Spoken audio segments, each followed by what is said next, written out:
Alright, so the rod's cooled, and now you can see that the end that was doubled over is about an inch longer on the one side than the other.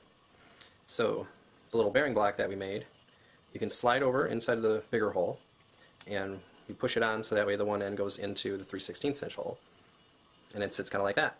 What we're going to do now is put threads on this part, so that way the adjusting nut that we bought can get threaded right on there, and that's going to put the pressure on the truss rod, which will make it bend the strings back.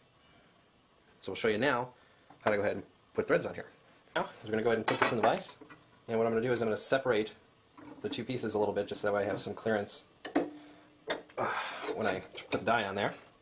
You need to crank it in, and you crank it in really, really good. The reason you need to do that is because you're going to be putting a lot of force on here. So I've got my die in there, and I chamfered the end on here just a little bit on the belt sander to kind of help get it on there and get it centered. So what you want to do is you want to put it on, and you don't want to push very hard at first. You just kind of want to get going and cut a few threads. And this is a little bit slow of a process if you haven't done it before. You just want to go slow because you don't want to break the die that you have in there. And what that's doing is it has a set of teeth on it that's starting to cut into the metal. And what it does is once it actually cuts into the metal, it just goes ahead and puts a thread pattern on there for you. So get this around. Alright, now we're starting to dig. So just go through for a little while. You'll see the shavings falling off, and that's fine. Just keep going through. What I like to do is put about 1.5 inches or more of threads on here. So that way there's plenty of extra threads for the adjusting nut to grab when we torque down the truss rod. And it's just better to have a little extra just in case they don't hurt anything. You just don't want to thread, 3-4 inches of the rod because it's a total waste. But alright, so we're getting down. We're probably a little over 1 inch right now. We're making it through.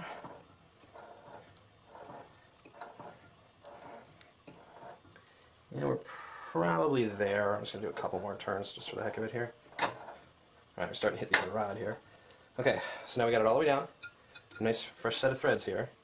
And with any luck, that baby goes right on there, nice and easy. And that's what we want.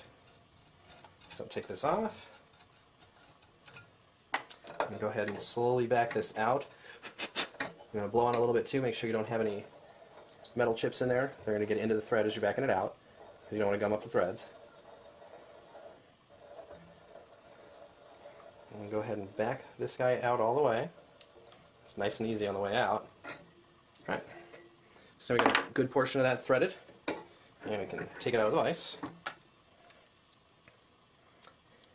And we can see that it goes over just a little bit, which is fine, because once this guy gets on, then we get plenty of extra threads under there for that to bite on.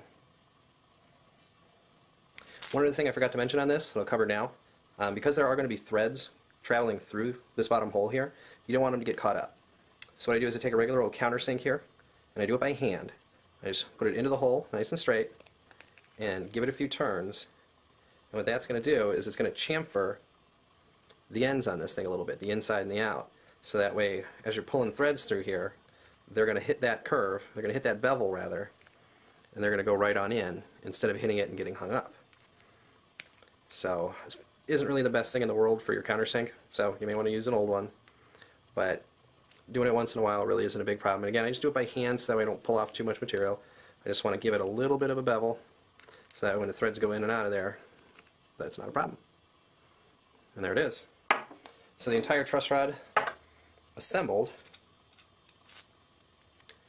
Get that on here.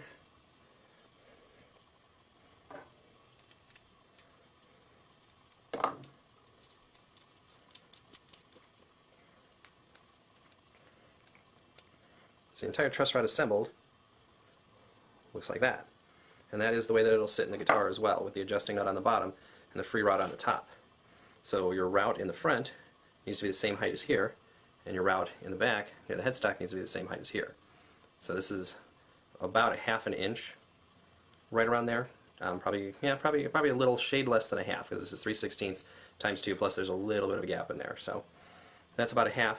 This is going to be just slightly more than 1/2, plus a little bit extra for the top on here. And like I said, this whole piece will be sunk into the surface of the guitar when we do it, so it's going to be pretty inconsequential, and we'll make a nice little cap for the top of this. And that is a truss rod. Again, this is 6-gun guitars. This is the electric bass series of videos, and keep looking for more because the bass has got to be done by Christmas, so hopefully we'll have a whole bunch of videos out there by Christmas as well.